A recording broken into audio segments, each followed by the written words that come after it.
जाहिद साहब, अब फिर मतलब कि इलेक्शंस भी नहीं होंगे, हुकूमत भी पैरालाइज्ड है, इकोनॉमी की सूरत हाल जो है वो उसका रोना तो हम वैसे ही रोते रहते हैं, मतलब कि तो बिल्कुल बस रोल है फिर बैठ के आपसे डिस्कशन क्या करनी है इस बात पे। I mean I don't even know what question to ask you. इतनी एक आप दोनों ने ऐसी तस्वीर पेंट की है कि अब मुझे यही नहीं समझ आ रहा कि मैं सवाल क्या पूछूं, अंधेरा ही नजर आ रहा है आगे। नहीं देखें, आम जो सूरत हाल होती है आसपा, मतलब ये कि जो हमने 90s में देखा था कि हुकूमत जाती थी, इलेक्शन हो जाते थे, तब्दीली आ जाती थी, जो कुछ भी जिस होना यही चाहिए था। मतलब दुनिया है, कोई भी सियासी जो एक बहरान का जो मसला होता है, वो जब इस किस्म के हालात होते हैं, सबसे अच्छे तरीका इलेक्शन नहीं होते हैं, इसमें कोई दो राय नहीं हो सकते हैं। आपने मारूजी हालात की वजह से पूछा है, उसकी बुनियाद पे मैं कह रहा हूँ जो हालात मुझे नज़र आते हैं कि आपने जैसे इमरान खान साहब चाहते हैं इलेक्शन हो, लेकिन अब मुझे लगता है कि बहुत सारी चीज़ों पे उनकी भी कंसिडरेशन बन के आती है।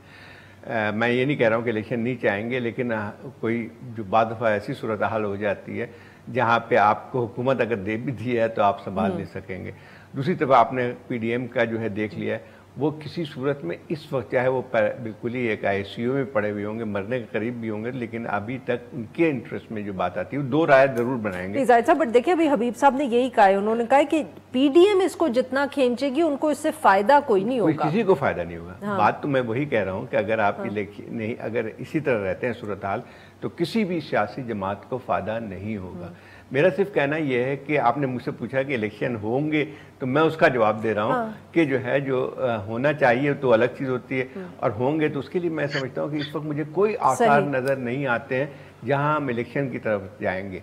और उसमें सबसे बुनियादी चीज़ जो आती है, जो इंस्टेबिलिटी जिसकी मैंने बात की थी, वो एक और जो है मल्टीपल क्राइसिस इस वक्त पाकिस्तान के, मैंने 90s में कभी भी इस किस्म के नहीं economy is a major issue, completely melt down हो रहा है आपका। बिल्कुल ठीक। तो फिर उसके बाद जो है मेरे ख्याल इस वक्त मुझे नहीं लगता है कि दूसरी और कुव्वतें भी जो है उस वक्त इलेक्शन में जाएंगी। हबीब साहब, जो ऑब्वियसली हुकूमत है, उन्होंने एक ये बहुत साफ जाहिर कर दिया है कि वो अब एक बहुत जिसको कहते हैं अग्रेसिव पॉलिसी, मुजाहिमत का जिक्र उन्होंने दोबारा शुरू कर दिया है कि हुकूमत में भी रहेंगे, मुजाहिमत का जिक्र भी करेंगे। मरियम नवाज साहिबा ने जुडिशरी के ऊपर काफ़ी तनकीद की, और फिर गुज़िश्ता रात सर ये भी खबर आई कि 11 इस्तीफ़े उन्होंने एक्सेप्ट करनी है पाकिस्तान तहरीक इंसाफ के। तो सर ये 11 इस्तीफ़े जो है, आप इनको किस तरह देख रहे हैं? एक तो ये कि सिर्फ 11 क्यों, और ख़ास तौर पे ये 11 लोग क्यों? मतलब कि क्या PMLN या PDM, Pakistan Peoples Party, what are they thinking? Arifa, there is a method in madness. आप ये जो दो हैं, शानदाना गुलजार और जो शीरीन मज़ारी साहिबा, ये तो ख़वातीन की मखसूस नशिस्तों पर हैं, लिहाजा इनके इस्तीफ़े कबूल करके असल प्लॉट जो है उसको छुपाया गया है। अगर बाकी आप 9 इस्तीफ़े देखें तो आप ये देखिएगा कि एक सीट है पेशावर की, और फिर दूसरे जो पंजाब की कुछ सीटें और ज़्यादा सीटें हैं, आप चले जाए, एक सीट है पेशावर की, एक मर्दान की, 2 पंजाब की, और फिर कराची की, और एक फैसलाबाद की। अब ज़रा आप इन फहरिस्त अब ज़रा 2018 में मैं आपको ले जाना चाहूँगा। मैं अभी पेशावर की सीट पे बात नहीं कर रहा। मर्दान की सीट पे अली मोहम्मद खान जीते थे, और जीते थे सिर्फ 2000 वोटों से, और उन्होंने हराया था जमीयत उलमा इस्लाम के कैंडिडेट को, और उनके नीचे PMLN को भी वहाँ पे साइजेबल वोट पड़ा था, और ANP को भी। अगर ANP, PMLN और जमीयत उलमा इस्लाम के वोट मिल जाते 2018 में, तो अली मोहम्मद खान कभी भी MNA ना बन सकते। तो दरअसल इस हलके को जब अली मोहम्मद खान को सिलेक्ट किया गया है उनके रिजाइन कबूल करने के लिए, तो उसके पीछे ये सोच कार फरमा है कि वहां पर हम इकट्ठे होकर इलेक्शन लड़ेंगे, 1-on-1 इलेक्शन होगा, तो वहां पे PTI का कैंडिडेट हार जाएगा।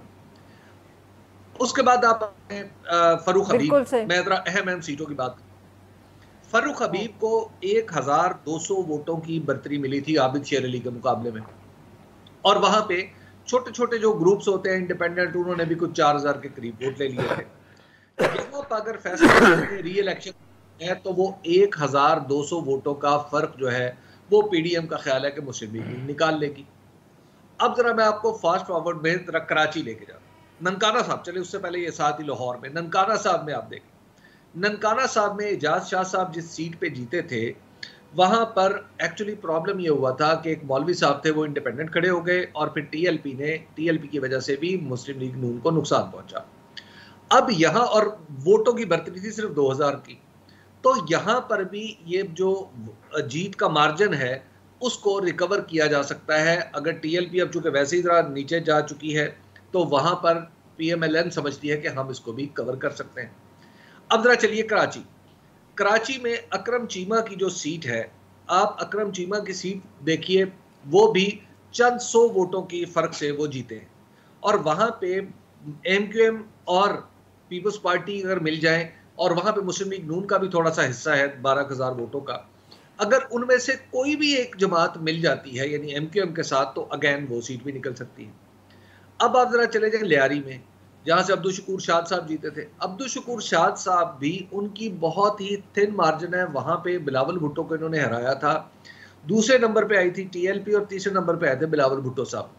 लियारी में मुस्लिम लीग नून का वोट भी है, जमीयत उलमा इस्लाम का वोट बैंक भी है। अगर आप नंबर्स उठा के देखें, बिलावल के वोटों में जमा करें जेयूआई के और पीएमएलएन के वोटर, तो वो अब्दुल शकूर शाद से ऊपर निकल जाते हैं।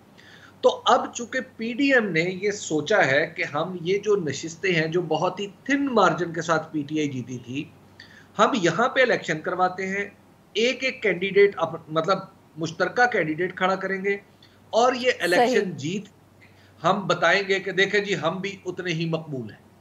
तो जो पेशावर वाली सीट है शौकत साहब की, जो और चारसदा की फजल खान की सीट भी दरअसल उन्होंने स्फंदियार वली को शिकस्त दी थी। वहां पे भी जेयूआई और एएनपी मिल जाए तो फजल खान सब फारिग हो जाते, पीटीआई फारिग हो जाती। पेशावर के बल्दियाती इलेक्शन में आपने देखा कि वहां पे जेयूआई जीती, नूर आलम खान पीटीआई छोड़ चुके हैं, वहां पर पीटीआई के छोटे छोटे स्प्लिटर ग्रुप्स भी हैं। तो अगर जेयूआई वहां पे मिलती है और इनको साथ मिलाती है तो वहां पे और पीटीआई के अंदर अरबाब जो शहजाद साहब थे उनके कुछ रिश्तेदारों के प्रॉब्लम भी हैं, तो वहां पे वो शौकत साहब को इलेक्शन हरा सकते हैं। तो गोया ये मजमूई तौर पे आप देखेंगे वो सीट है ताकि अपनी मकबूलियत का तासुर दिया जा सके टेक्निकली और साथ ही चैलेंज किया जा सके।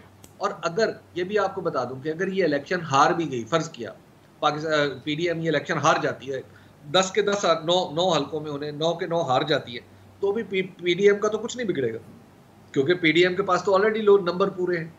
और अगर so they're looking for a psychological victory. Exactly वो ये कर रहे हैं। बिल्कुल ठीक। दूसरी लास्ट में अर्ज करूं सर वेरी क्विकली, मैंने ब्रेक लेना है 30 सेकंड्स। चलिए, उन्हें कुछ टाइम भी मिल जाएगा, सितंबर तक पीटीआई एंगेज रहेगी, सितंबर में आगे फिर 10 इस्तीफे और मंजूर कर लेंगे, फिर आगे नवंबर तक, और November is the magic month.